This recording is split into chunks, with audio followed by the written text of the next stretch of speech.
Hi, this is Rick Lee James, and you are listening to Between the Songs.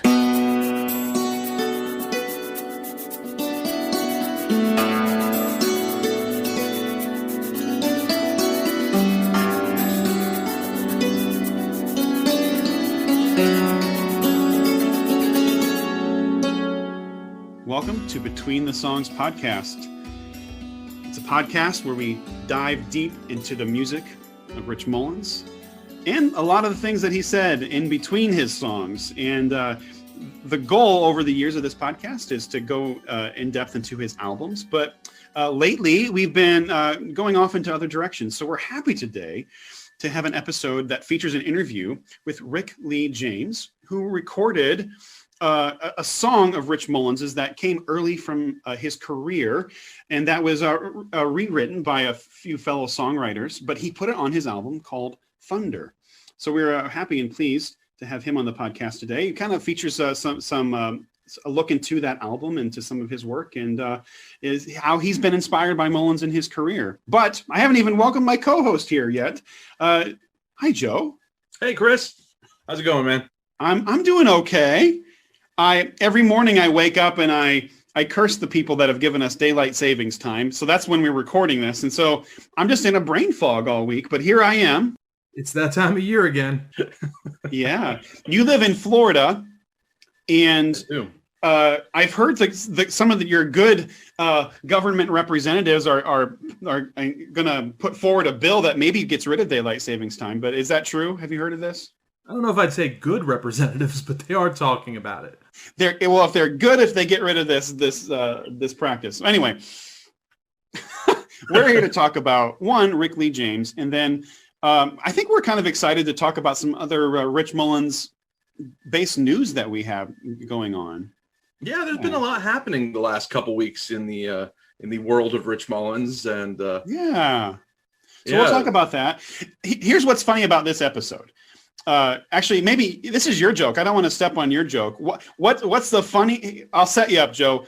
What's so funny about releasing this episode with Rick Lee James? So yeah, before we started taping, because I always save all my best lines for when we're not recording, but no, we were talking about how last month we released an interview that was 3 years old, with Mitch. We took this long 3-year hiatus on the podcast, and now we're trying to get our house in order here and get everything up to snuff.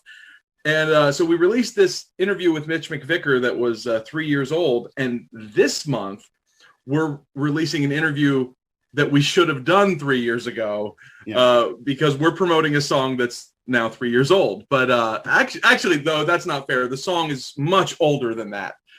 There you go. But the version, Rick Lee James, the recording is 3 years old. So and of course we're talking about Rick Lee James' recording of Thunder. Yeah, so that's what's funny is when Rick Lee James released his album, we were just not doing our thing. We were, our lives were in transition a bit. So here we are. We're part of Rick Lee James's promo team. 2.5 to 3 years after the fact. We're right on top of this, aren't we? Yeah. And I remember when the album came out, because I do some work with UTR Media, and they sent me that record, for review, and it's a really good record. I mean, I really enjoyed his Thunder album, and so I'm glad that after all these years, we finally give Rick a chance to talk about it a little. And I will say this: basically, the interview that I did with Rick Lee James is twice as long as what you'll hear today, because a lot of it goes into the other aspects of his career that we just felt don't exactly fit onto a Rich Mullins podcast. So look for an upcoming episode of my own podcast, Post Consumer Reports, where I talk to him about he has a Mr. Rogers podcast. What's it called here? It's called Welcome to the Neighborhood, a Mr. Rogers podcast. You can check out he has a Twitter account, Mr. Rogers Say, which is Mr. Rogers Quotes. But he also has a Voices in My Head podcast. He has tons of it. He has way outpaced us as far as episodes of his own podcast. It's something like 400 episodes or something like that. So, yeah, we took 3 years off. I think we're doing pretty good. We took 3 Yeah. So check out his own podcast, Voices in My Head. And then there is rickleejames.com. he's selling vinyl copies of his album Thunder. You can get him on vinyl, which is great. But I personally check out rickleejames.bandcamp.com, his different websites. So please check out his music. With all that said, Joe, what's been going on in the Rich Mullins verse, as we're starting to call it here? There's some stuff that's been coming out, and you actually have a little announcement of your own. I do, but the big thing is really this lost interview of Rich Mullins that has resurfaced and was released on the True Tunes podcast, True Tunes Music, with John Thompson. Did this two-part special on Rich Mullins over the last couple weeks, and part 2 was just released a couple days ago when we're recording this. Part of the second episode was this great lost interview that he did with Rich Mullins. He said around late 94, 95, there were things that Rich said that made me think this was almost definitely 1995. But it was a great interview, a great conversation, some stuff I've never really heard Rich discuss before. I won't get too much into it. I don't want to spoil anything, but it had some wonderful, like a couple of my absolute new favorite Rich Mullins quotes in the world were from this tape that he recorded on a whim in the mid 90s and then lost for 25 years. So really cool to hear that surface. Did you have a chance to listen? Oh yeah, I listened. There's some really candid stuff that he says. He also interviews the Ragamuffins, and so some of the things that the Ragamuffins said, like Jimmy A, he's just kind of letting us in. I think there's this moment that Jimmy A shares where him and Rich came down really hard on Jimmy one night after just kind of a season of building tension during touring, and the way that Jimmy shares that story about their relationship and how they repatched things up, and just his reflection on that alone was beautiful. And so I think what I would offer too about what John J. Thompson did is just his piecing together of all of this, bringing all these people together. And I really like his own commentary. He has just great insights. And I have to say, I think Rich Mullins fans might be a little bit jealous. I never realized how much time he actually spent with Mullins. I'm just like, of course, John J. Thompson was just he had a record store. He did stuff in A&R, and okay, yeah, he met Rich Mullins. No, Mullins would come and hang out at the bookstore to the point that some guy walks in and goes, "Hey, did you know that Rich Mullins is playing dulcimer out in front of your store?" Yeah.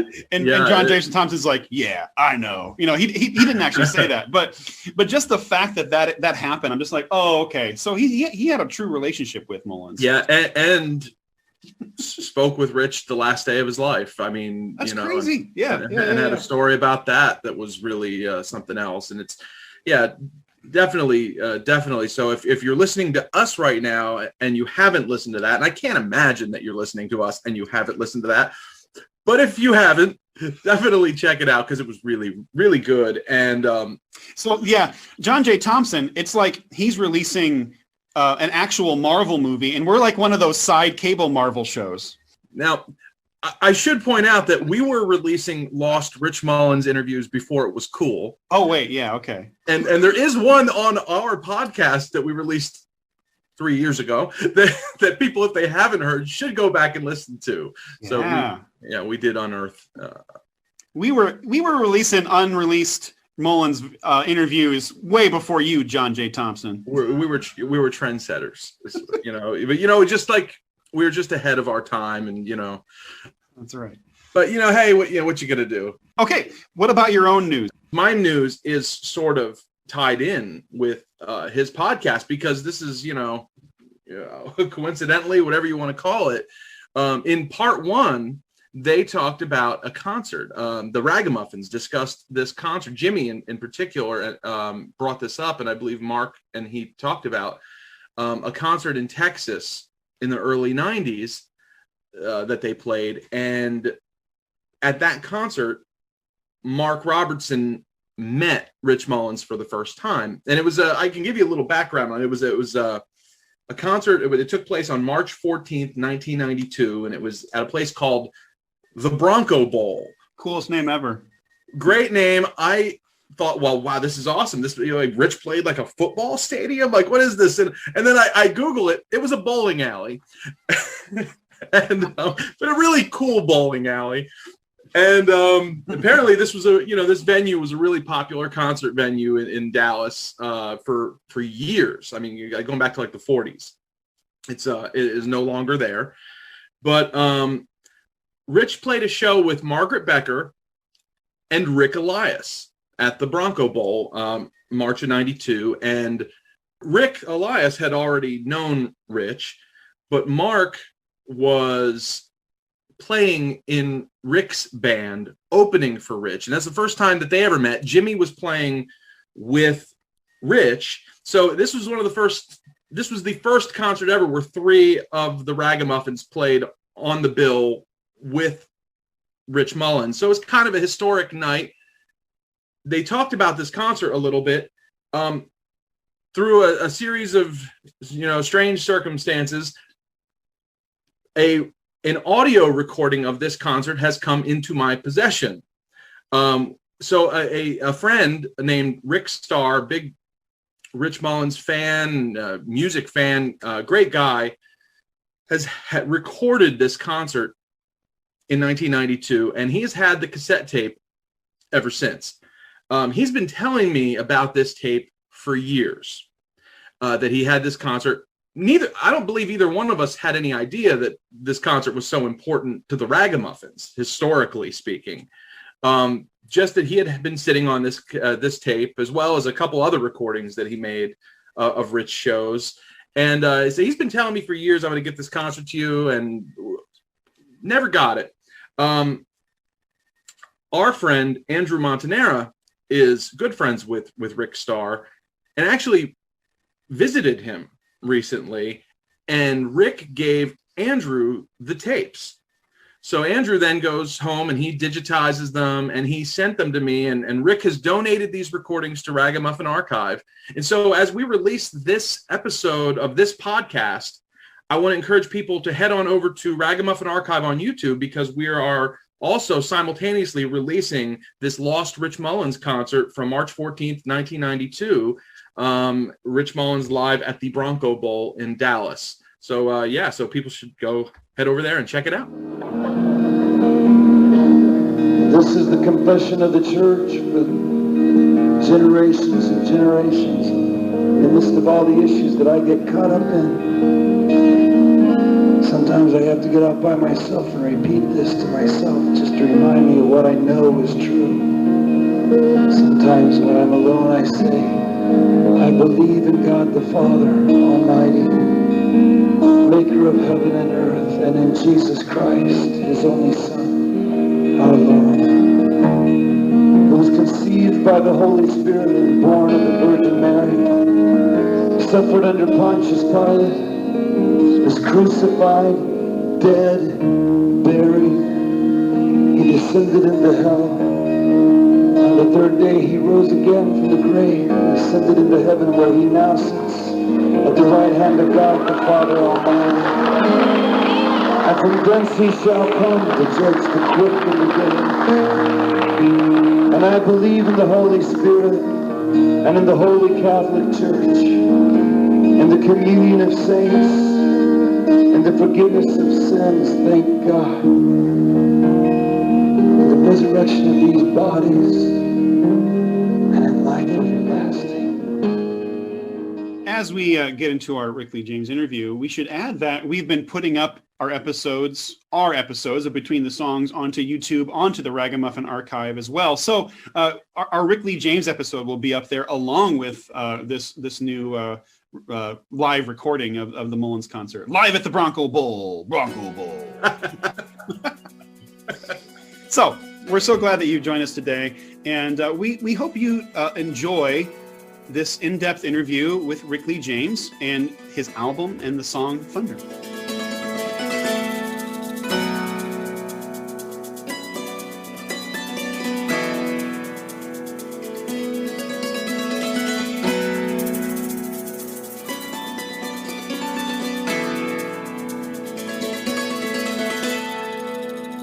what can you tell us about how did you find yourself in the place of, hey, you there, hey, guy over there?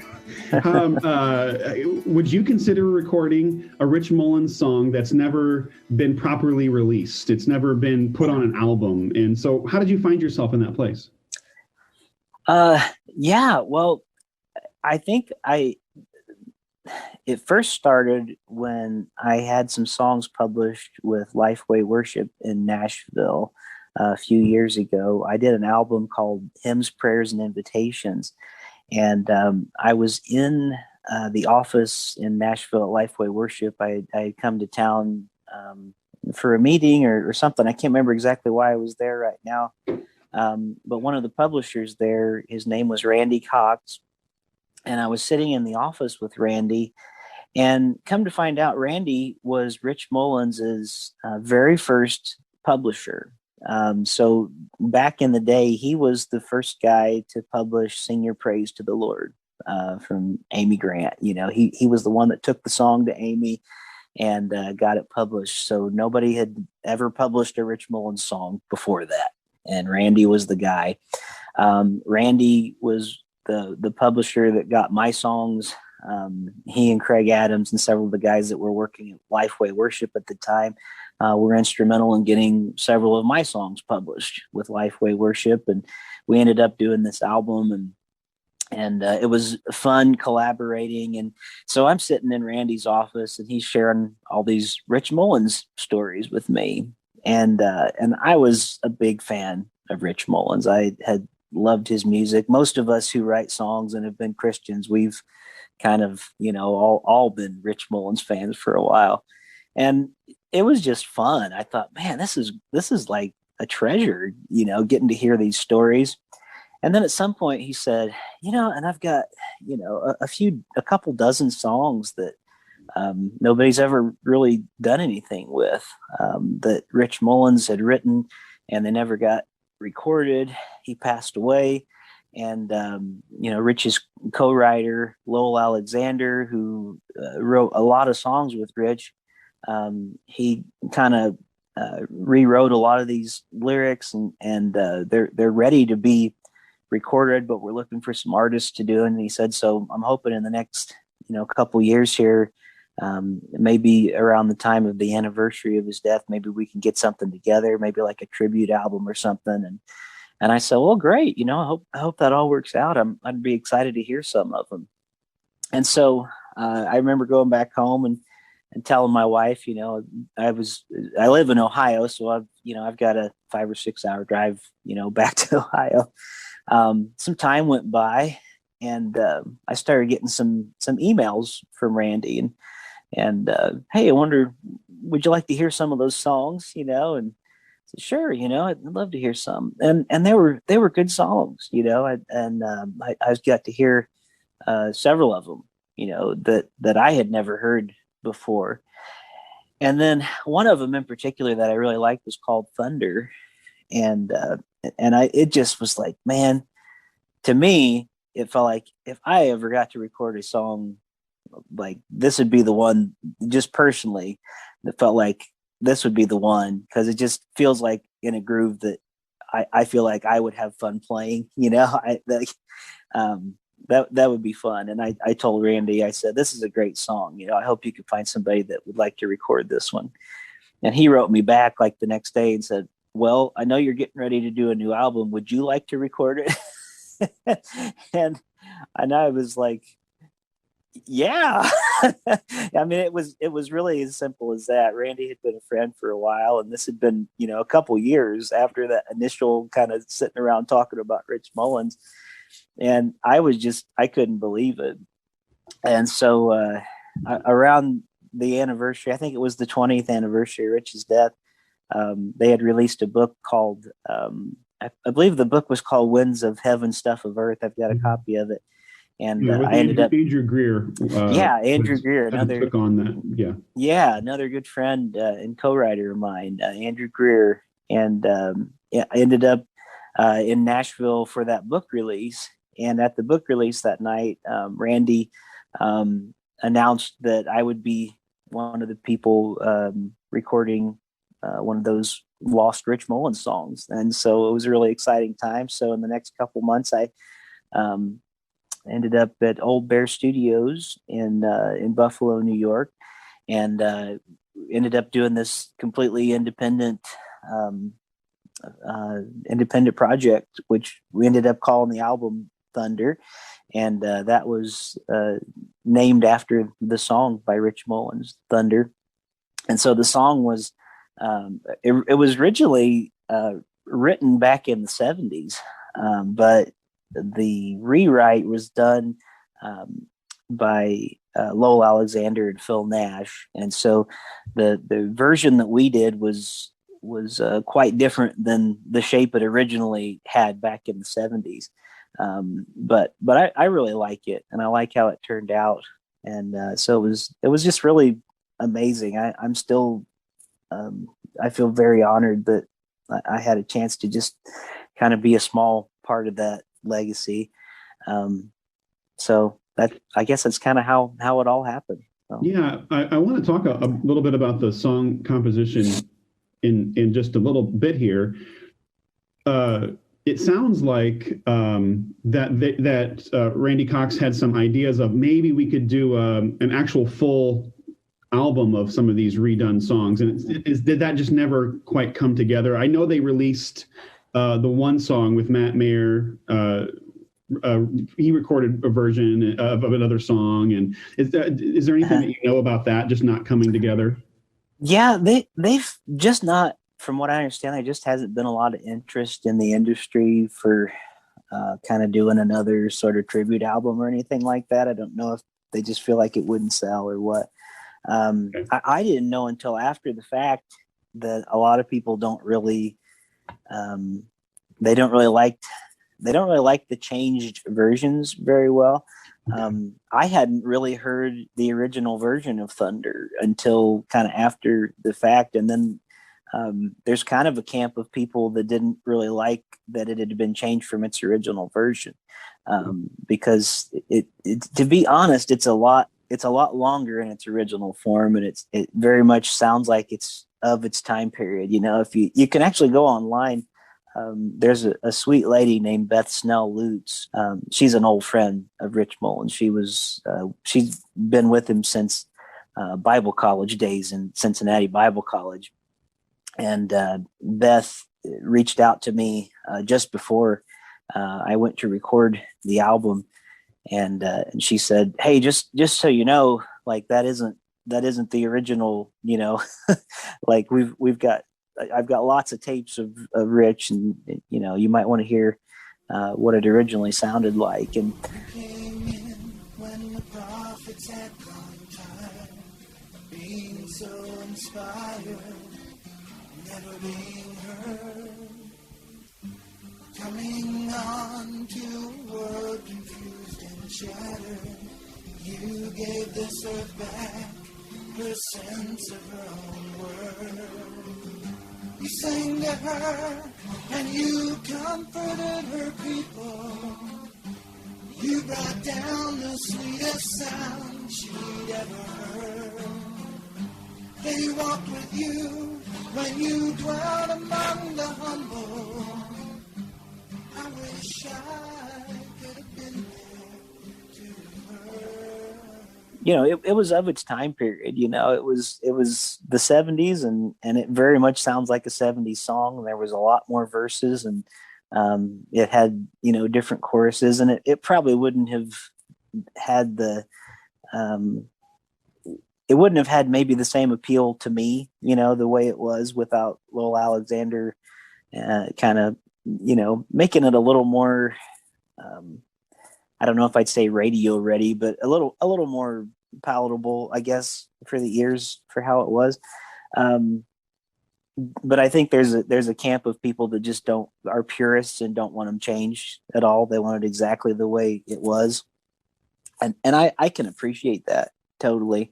Mm-hmm. But I'm not sure entirely that even Rich Mullins maybe would have been on board with that, because I think all of us who are songwriters understand that co-writing and rewriting is a necessary thing too, you know. And I think because Lowell Alexander was one of Rich's lifelong co-writers and somebody who he rewrote with. I feel like he was one of his most trusted co-writers. I feel like he was in good hands with Lowell. Like, it would be different if I would have stepped in and said, here, let me change this, but because Lowell and Phil were people that Rich wrote with a lot and felt very comfortable writing with, I feel like, oh no, this is like any other song that they would sat down and co-written with, like this is like if Rich Mullins and Beaker would have sat down and wrote something, Mm-hmm. So I don't know if that makes sense. I veered off from the original question, but no, I appreciate unpacking all of that. Do you feel like in the midst of it, when it was coming out or recording it, did you take some heat from this? Or it sounds like there's some things that you received some displeasure from people. Was that something that happened? I don't feel like I did a whole lot. At least if I did, I didn't know about it too much. I mostly felt like there was pretty positive from it.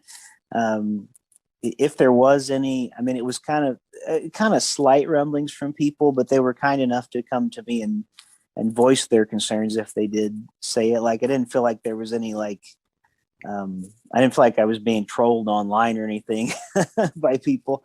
I did have a couple people that just felt like concerned, like this could be happening, and just came and said, hey, I'm worried this might happen. So just be careful, like in the way you market it or whatever, because you don't want it to be like you're setting yourself up that you're the new Rich Mullins or something, Mm-hmm. and I tried to avoid doing that because God knows I'm not, certainly, in any way. Who is? You're way nicer.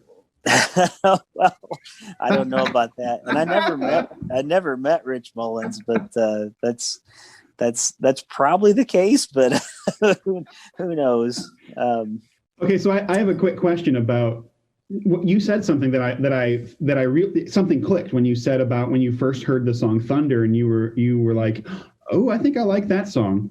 Mm-hmm. Then you must have heard a demo version that they had put together. Is that correct? Then yeah, I did. So who was singing that version? Was it Lowell? Well, Phil? I really don't know. The initial version, I think, was just like a little sound clip of what I think was Rich Mullins singing it with, like, if you've ever heard like the Jesus record demos that were like kind of a crummy little tape recorder in a church house, and it sounded like a 10-second clip of that. And then I heard like an actual like produced demo, but I have no idea who the vocalist was. So I really don't know. Like, it was a demo for the purpose of letting an artist hear it for possible consideration type thing. So I really don't know. That's interesting. And I think, for those of us that we've perused through it's the Rich Mullins old music YouTube page, and there's just a bunch of songs that Beth has put up there. And then, in our heads, we're thinking, oh, you're just gonna you the guy that's gonna record it, that you're listening to the old, whatever that original old tape was, and then you're just going, okay, I'm going to play along with this. I'm going to learn the chords, and then I'm going to sing it. Instead, it had probably been years of process. It had been, they had their own songwriting sessions, and then had thus brought it into a demo form of their own. And so I think that's just interesting for people to hear that process of how the songwriting works. Sure. Yeah. Mm-hmm. Yeah. And then for us to, and maybe we can talk, I think you wanted to talk maybe a little bit about like our process of recording it too. And go ahead and go into that. Because maybe you can speak to, I don't know how much you can say, verse by verse or chorus by chorus, but what's your process in recording the song and your approach to it? Yeah, well, I wanted it to be even a little different from the demo that I heard, which was a little bit more kind of, it was a little bit more 80s rock type sounding than the version that I heard. A lot of, electric guitars and things like that were through it. And I wanted it to be a little bit more, I didn't mind it being rock, but I want it to be a little more folk sounding too, and a little more acoustic driven. So I kind of wanted to give it my own touch, and knowing that I was going to be recording it with Brothers McClurg at Old Bear Studio. They have their own very unique sound anyway, and their own unique studio in this warehouse where their studio is at. It's just this very, I don't know how else to describe it other than kind of this real blue collar sound. It's like this big open warehouse where you record at. And we wanted to really make it kind of produce the sound of an actual thunderstorm, like in the midst of what we were doing. So even the tuning was different. So like I did like an open E minor tuning on my guitar whenever I was recording the song. So it was even like a strange tuning. We wanted kind of this disruptive type of feel on the song. So Jesus entered the temple courts and drove out all who were buying and selling there. He overturned the tables of the money changers and the benches of those selling doves. "It is written," he said to them, "My house shall be called a house of prayer, but you are making it a den of robbers." The blind and the lame came to him at the temple, and he healed them.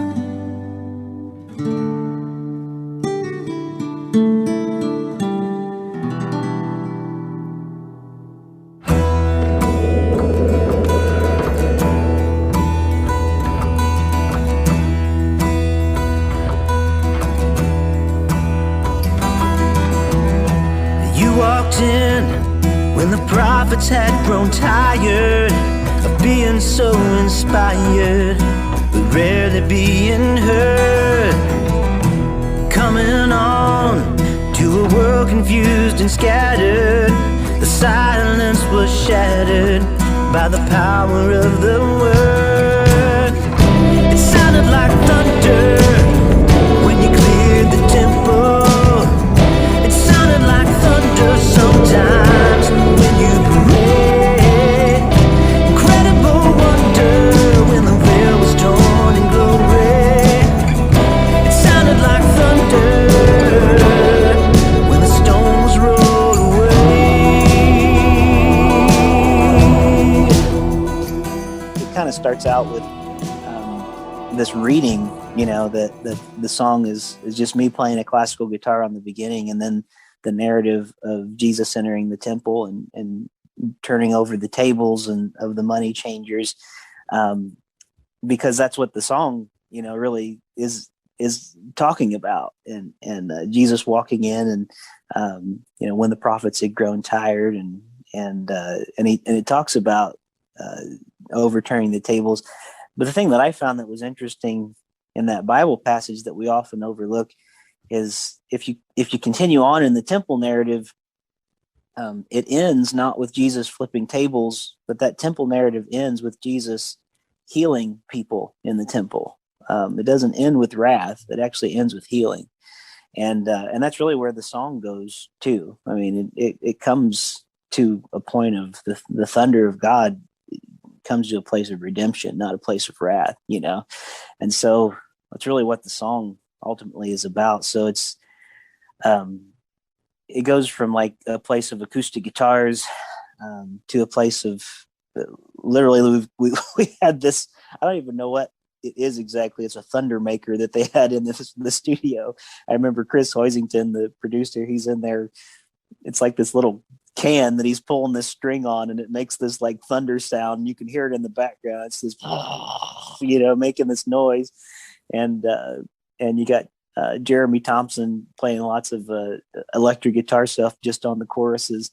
I can't remember all the different layers that we had on the song. But I remember at one point, because it was sort of that 70s, 80s era, I wanted like an electric guitar solo in there too that was sort of the time period, too.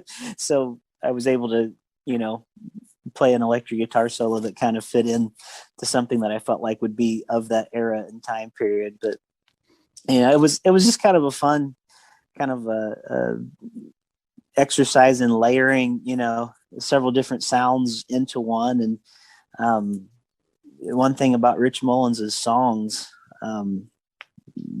they always had these unexpected layers, that were kind of on top of everything, and you didn't kind of know where things were going. And so it was fun to try to do something that was outside the realm of what we would normally do. The project before that I had done was it was with Lifeway Worship, so it was very much, I don't want to say predictable, but it was a worship album, something that Lifeway Worship would do, and this was very much on the indie side of things. So this felt like, to me, at least that track felt something more indie and hopefully something that Rich Mullins fans would get into a little bit more, I would think, musically, on that end of things. Yeah. And one of the things that I was reminded of as I was listening to it was like, oh, it's about Jesus. And yeah. and at the end of his life, Rich Mullins was going on and on about, I'm going to make an album. It's just going to be 10 songs about Jesus. And there's a part of me that thought, okay, well, maybe this could have gone on the Jesus record. And there's another part of me that thought, no, because I've heard the original demo. It sounds like a song that maybe somebody wrote in college. It's not quite there, like you said, oh, it's of its time. Yeah. I mean, it is evident. Right. And at the same time, thematically, I was curious, like, okay, yeah, because I like to think of Rich Mullins kind of as a prophet, right? And so I'm like thinking, yeah, what does Mullins want me to know about Jesus in this song? You said a little bit about the healing and his place in the temple, and anything else that you drew from the meaning of the lyrics as you were singing it and memorizing it and all that? No, I think you hit it pretty well. I mean, the second verse stands out to me a lot. You spoke truth. You sat among the people. They listened in amazement at all the things you said. Like a storm that rose above the quiet, the sound of your love was enough to raise the dead. I mean, that, to me, those are some really strong lyrics. That really gave me chills when I heard, like, the sound of your love was enough to raise the dead. I felt like that was a really strong line. And then when you hear, it sounded like thunder. There are songs that Rich would sing about the furious longing of God and the furious love of God. And to me, I feel like those were some of the themes that were coming through, even from this college age Rich, like he was developing an understanding of it back then. And I feel like he was writing about it even back then, and it was really coming through. And so I feel like that's part of the paradox of the love of God. And I feel like that's part of the power of the complex simplicity of the lyrics of Thunder, just in the form that I was able to record it in, that we have it now in the newest version, I guess, is that we have this furious love, how else can you maybe talk about it than my son, he loves thunderstorms, and yet he's scared of thunderstorms, and I'm kind of that way too. I love a good thunderstorm, and yet there are times that they really scare the dickens out of me, and maybe that might be the closest way of our understanding of God too. We have these Psalms about this God who thunders and lightnings, and we have Jesus who reminds us of the intimacy of God, and we see that in these lyrics of this song, this Jesus who draws near to us in the temple, who is flipping over tables and yet is at the same time healing. and somehow he is close enough to embrace us, and yet he is still the same God who thunders and lightning. And it's just a reminder to not take him so lightly that we don't high five a lightning bolt, like I don't know how else to put it exactly. And I there's a, I don't know how else to put it. I want to be so close with the Lord, and there's something about the lyrics of those songs that they draw us in so near, and yet at the same time remind us not to take God so lightly. So yeah, it's funny how influences make their way into anybody's work, right? And so, what are, other than Mullins, what are some of your early influences? Let's say, like what shaped you in your guitar? You play piano as well, right? I do. So, yeah. What are some of your shapers of your own artistry? Man, well, it's funny because I'm one of those like weird nerd kids that I didn't listen to like a lot of radio growing up originally, but the stuff I listened to was like secondhand hits that I learned from Weird Al Yankovic first. Does that make any sense? Yeah, sure. Like I was telling my wife the other day, like, I didn't know the songs originally first. Like I didn't know Bad, I knew Fat, like by Weird Al Yankovic. I didn't know Beat It, I knew Eat It, It was that way for me. It was that way for me with Smells Like Teen Spirit. Exactly. To the point right. where when I hear Nirvana's song, I kind of laugh because it's like, well, this song is just kind of a joke, right? Like. Yep. Exactly.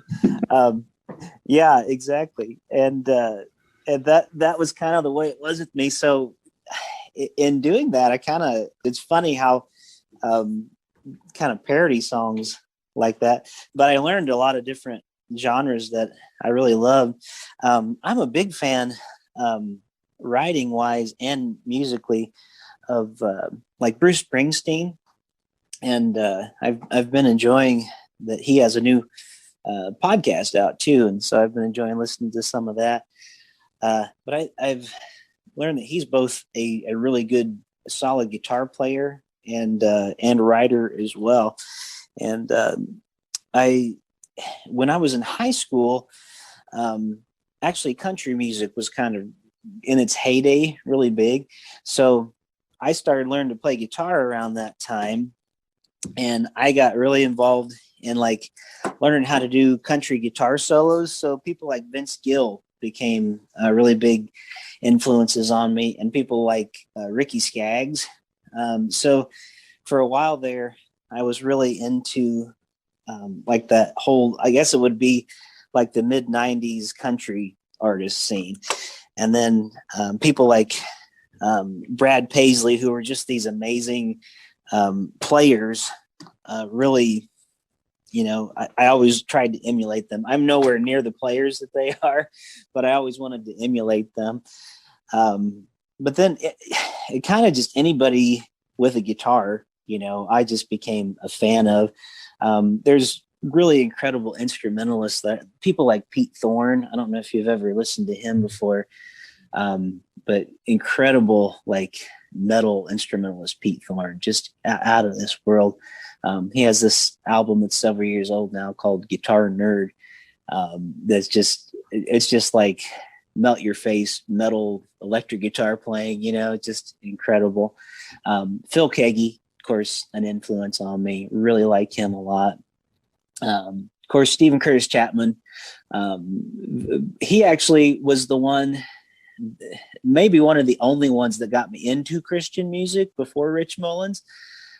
Partially because I saw him play live and was like, whoa, this dude can play. Like he was actually a incredibly skilled guitarist. And then like one show he came out, he played guitar, and then he brought out like this dobro and started playing like slide guitar, like, and he was good. I was like, holy cow, this guy's like, I mean, he's not Jerry Douglas, but he's close, like he was incredibly talented.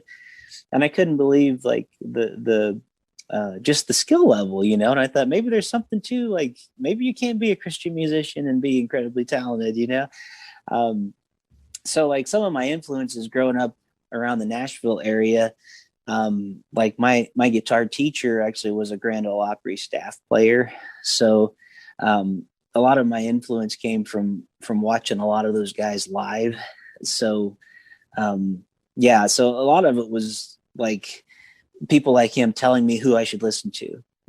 So I would go back and listen to old stuff I didn't know about, you know, like he would tell me, go listen to Jimi Hendrix, go listen to Led Zeppelin, go listen to some, you know, like classic people like that. So I'm kind of a hodgepodge, and I still try to find, you know, new stuff.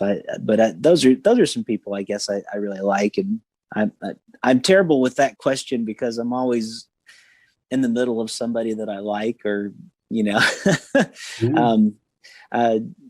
Tony Rice is somebody that passed away recently. He was a great bluegrass musician. And again, kind of like Rich Mullins, after Rich passed away was when I really got into Rich Mullins. Tony Rice died recently, and since he passed away, I've really been getting into his music. He's really quite an amazing kind of a master bluegrass musician, but really kind of in that folk genre too. So I don't know, just there's so many great artists in this world. There's a wealth of a wealth of them for sure. Yeah. I heard you mention earlier you didn't really start listening to Rich Mullins until after he had died. So I don't know. And part of this podcast is about fandom in its own way. And so I guess take me back. Maybe it was when you started listening to him after he died, or what was that first moment for you where you thought, Rich Mullins. Now, like something reached out and grabbed you with his personality or one of his songs. What was that moment for you? Yeah, well, you know, when he first grabbed me, you know what? When he first grabbed my attention was when he died. That's going to be a strange thing to say, but I was at a concert in Tennessee. I was in college, and I had heard his music before. I just wasn't listening to much of any Christian music at that time. I had gotten into Stephen Curtis Chapman a little bit. I was at a Stephen Curtis Chapman concert. It was an outdoor festival, and Third Day was opening for him.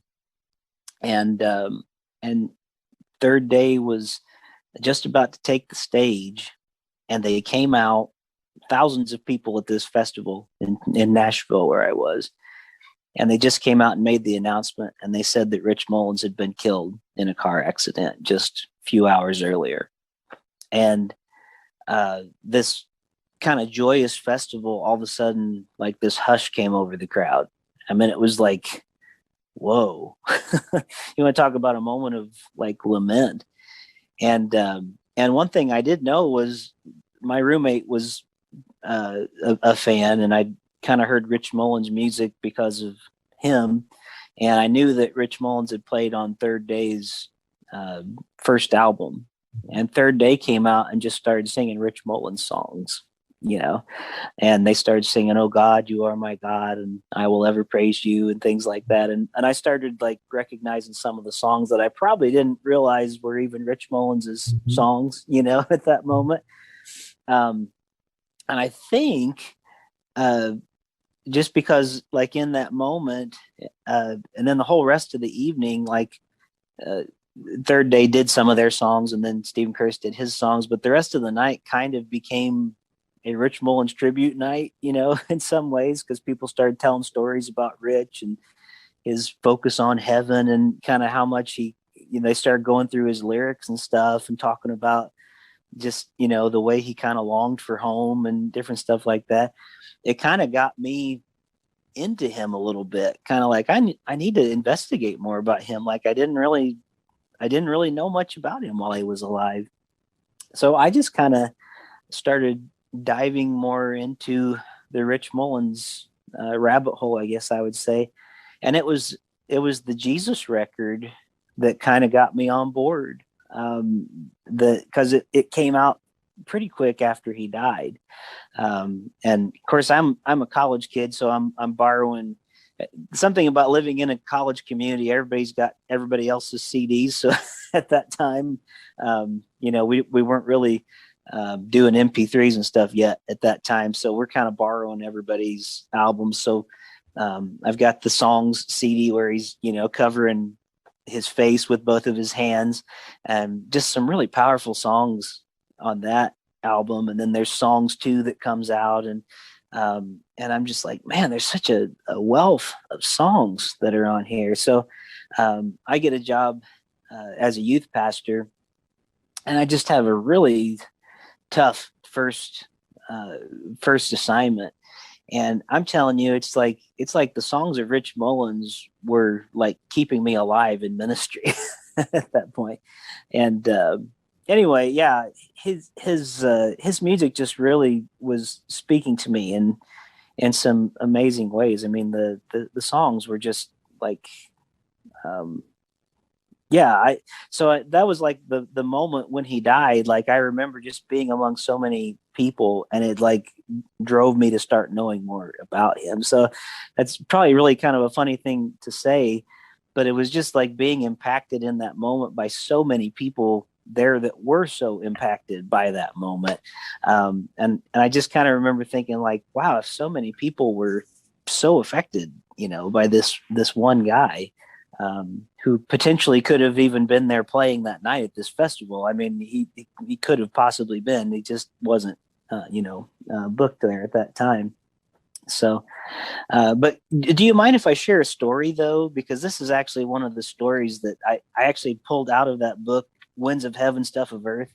But to me, this is like one of the best Rich Mullins stories, and it's from that book, and it's from Lowell Alexander, who, co-wrote Thunder with Rich.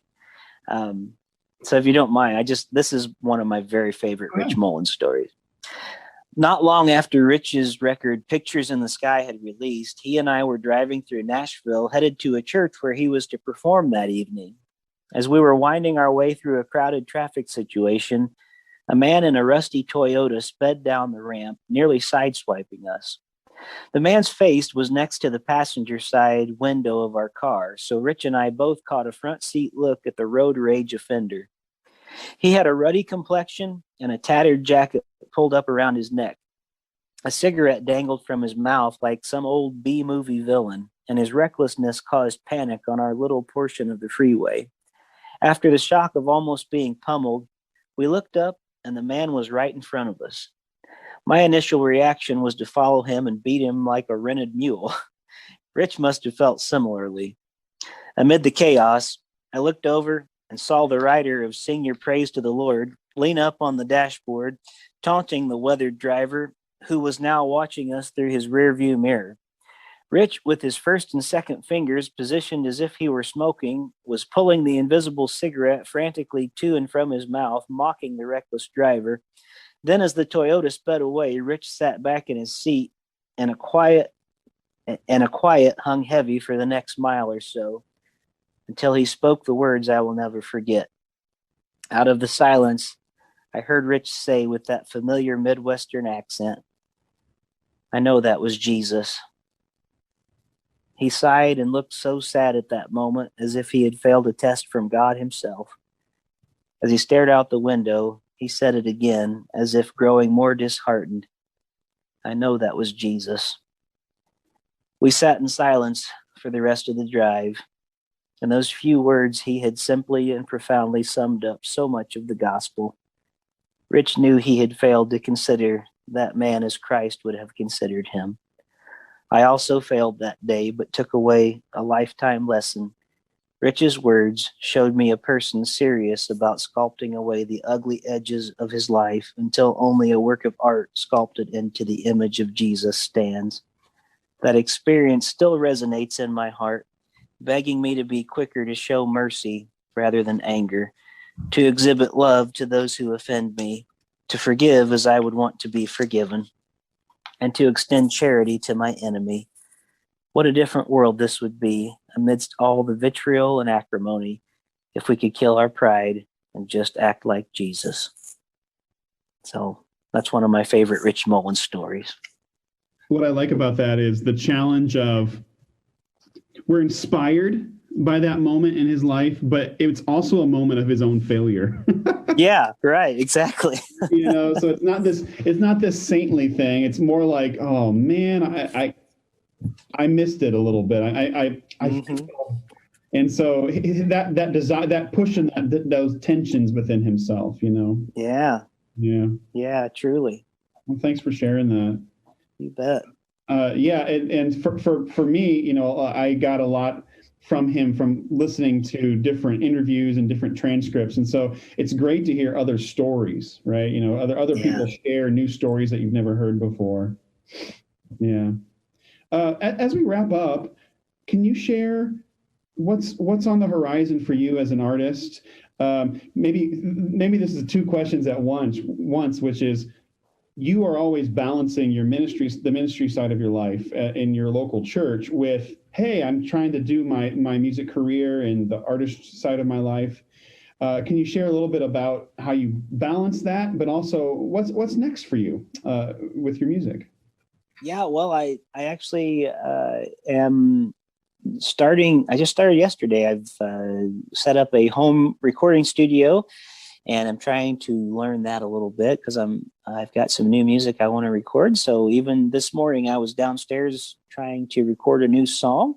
So hopefully got some new music coming out this year if I can get everything all together. It's going good so far. I've got several new songs that I would like to record, and so if anything, hopefully the 2020 turning into 2021, having spent time at home has given me an opportunity to do some writing. So hopefully I can get some of those songs down, and gonna try something I haven't really done before. Maybe doing a home recording instead of trying to go out to places like Nashville and Buffalo and different areas where I've done some, big budget production type stuff. I may actually try to do an actual stay at home actual home recording and see how it goes. I've learned a lot over the years in actual studio places, and see what kind of sound I can get for myself. And maybe I'll fail miserably, but we'll see what happens.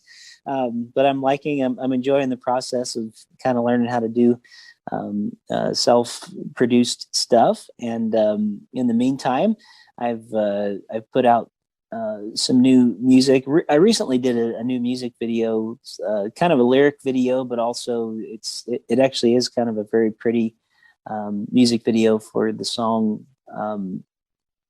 Shoot, what did I just forget? Be My All. It's been a long morning. Be my strength when I'm too burdened. Be my voice when I can't speak. Be my light when night is my morning.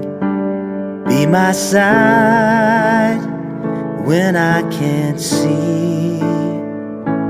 Be my food when hunger overwhelms me. Be my mind when my thoughts fail. Be my arms when I cannot reach. Be my song when I cannot sing. Be my comfort in my grief or pain. Be my all. There's a song called Be My All. I wanted to call it Let It Be, but that's the Beatles. That's not my song. There's a song I wrote. Yeah. You wrote Let It Be. That's amazing. It's a song called Let It Be by, you'll hear it one more time so we don't. Yeah, that's right. Yeah, Be My All. It's a song that's actually on the album Thunder. I actually wrote it with Randy Cox, who I talked about earlier, who brought the Rich Mullins song to me. And so there's a really pretty lyric video that we were able to put out for the song Be My All. So if you wanted to go online and check that out, I really like what the producers did with that, and kind of speaks more than we realized, I think, to our time of the pandemic, of not being able to be near each other right now and kind of allowing the Lord to be our all. Other than that, just still trying to be safe and keep others safe around us as much as we can during this time of pandemic, and making good choices and trying to be healthy and keep others healthy around us as much as we can. So I'd love for people to go to my website at rickleejames.com, and they can pretty much find out everything about what's going on with me there. And I always appreciate feedback. Well, thanks so much for your time. And if they haven't discovered Thunder yet, they can find a way. It's even on vinyl, right? If you're that type. So yeah, definitely. So I'd love to sell them a copy. We've got plenty of them to sell. So there you go. Hey, Chris, it's been such a pleasure to talk to you today. Thank you so much for having me and taking the time. Thanks, Rick. I appreciate it.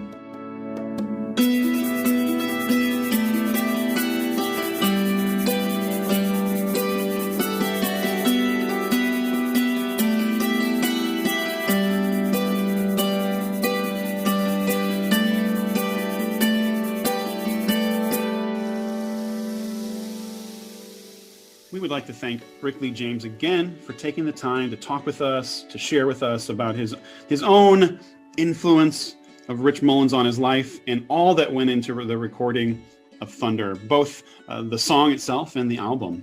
Again, you can find Rick Lee James's music at rickleejames.com or rickleejames.bandcamp.com. And of course, you can check out his Voices in My Head podcast or his Mr. Rogers podcast and Twitter account. So please check him out. We do have more episodes coming up. We have a season of episodes. And Joe, what do you want to let us in on about that for the upcoming months?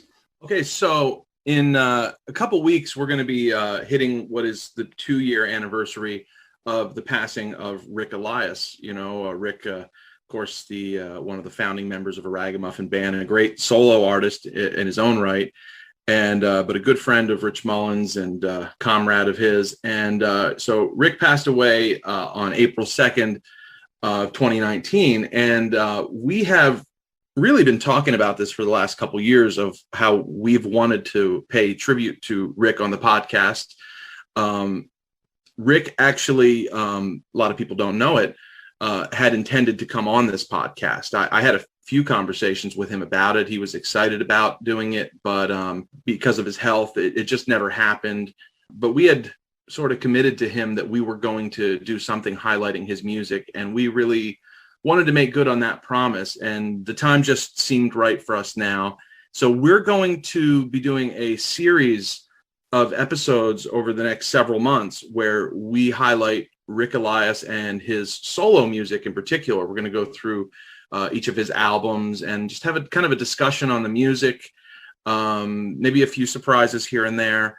But so we're kicking that off early next month with a tribute episode to Rick. This is going to be just our tribute to Rick. We've reached out to some of his friends and the folks who worked with him and people who loved Rick Elias. And so in a couple weeks, we're going to be releasing that episode. So definitely keep an eye out for that, and follow us on Facebook or Twitter, and of course on YouTube on Ragamuffin Archive. So that's what's coming up, and we're going to be doing that over the next probably 5 or 6 months. That we'll be highlighting Rick Elias and his music, from everything from Rick Elias and the Confessions all the way through maybe even his work on That Thing You Do. Yeah, we're happy to be able to do this.